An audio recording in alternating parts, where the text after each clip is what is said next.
Hi. Today's book review is Silent Tears, A Journey of Hope in a Chinese Orphanage by Kay Bratt. This book was riveting. It's over 300 pages. I think I read it in 3 sittings. I just couldn't put it down. It's an autobiographical account that Kay Bratt wrote. She was living in South Carolina with her husband and daughter, or daughters. I think she has 2 daughters.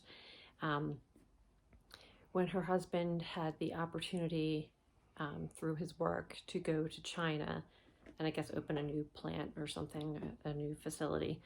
And even though she said she wasn't very adventurous, she was all for it. They decided to go, and they went from 2003 to 2007.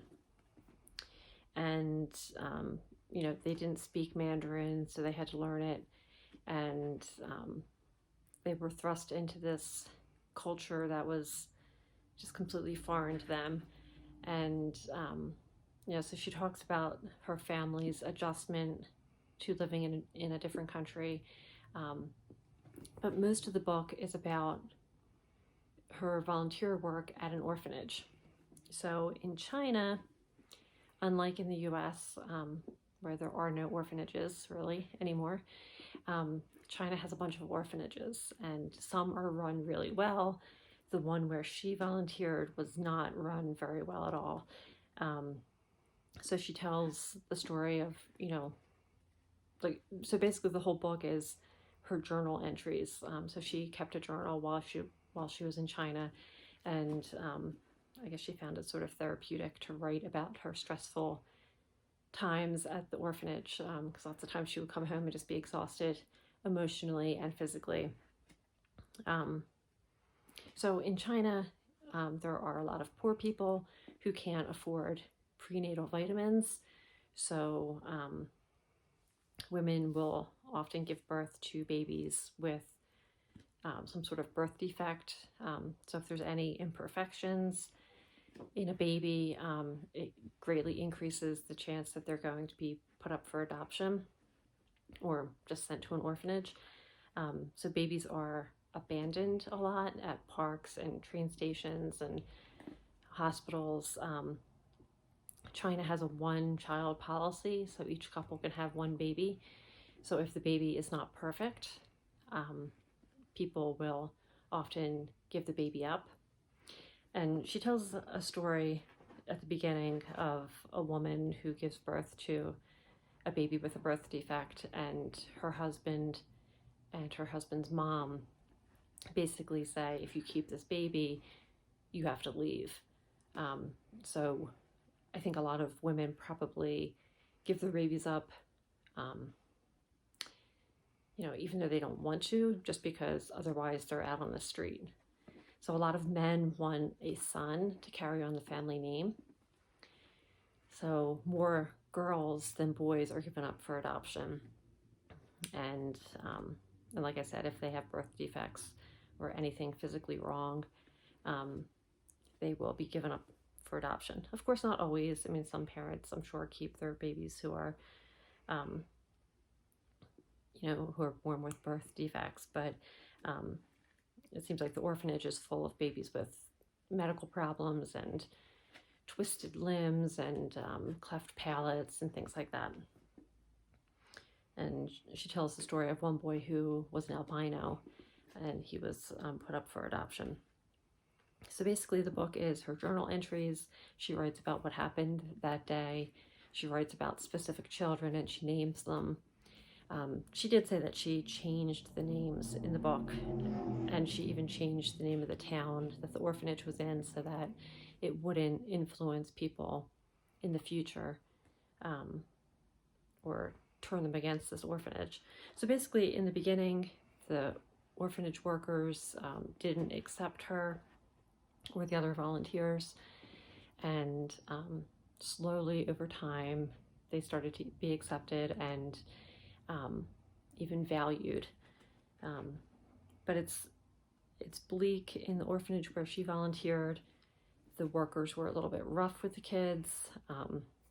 They didn't use disposable diapers at first, but the volunteers got them to see that that was beneficial. It was often cold or really hot. There were no toys, there were no distractions for the kids. So it was really a miserable, bleak existence. And she and the other volunteers, struggled to get people to donate money to the orphanage to try to make improvements, and also for medical care for the kids. So like kids were there with serious heart problems and they needed operations, cleft palate surgeries, all sorts of different surgeries were needed. So she and the other volunteers would reach out to people in the United States and in other countries and get donations and raise money to have the kids operated on. And I think that's why the book was so riveting, because she would tell the story of this child who was in so much need and who was living this bleak, horrible existence. And, you just kind of have this sense of rooting for these kids and hoping that they get their operations, and hoping that they get adopted. So the whole time I was thinking, she's going to adopt one of these kids. She's going to adopt one of these kids. I won't tell you what happened at the end. But it was an interesting story from start to finish, and it really does draw you in and make you care about the people that she writes about. And then at the end of the book, she includes letters that she received from people who I guess maybe people who donated, but mostly from people who adopted the children who were in the orphanage where she volunteered. So you kind of get a little bit of a look at what some of the kids experienced after they left the orphanage. And then at the very end of the book, she has survival Mandarin for new parents. And just reading, it's like 1.5 pages. It's just a few phrases that you might need to know if you adopt a Chinese baby. But apparently Mandarin is a very hard language to learn. She struggled with it, and just judging from this 1.5 pages, I can see why. Words are not always pronounced the way you think they would be pronounced. So this book was excellent if you are a foster parent or thinking of adopting a baby. This would definitely be a good read for you, especially if you're thinking of adopting a Chinese baby. Again, it's called Silent Tears, and I won't tell you why it's called that. You'll have to read the book to see why she calls it Silent Tears. I actually noticed, I looked her up because she has her website in the back of the book, and since this book was written in 2008, or published in 2008, she has gone on to write a bunch of fiction books, which I was surprised to see. But she has like a series of books. It looked like she's been pretty prolific, writing about a book a year or so. I liked how she wrote in this book. It was easy to read, easy to understand, very, very conversational, which is my favorite style of writing. I'd give this book 5 stars out of 5.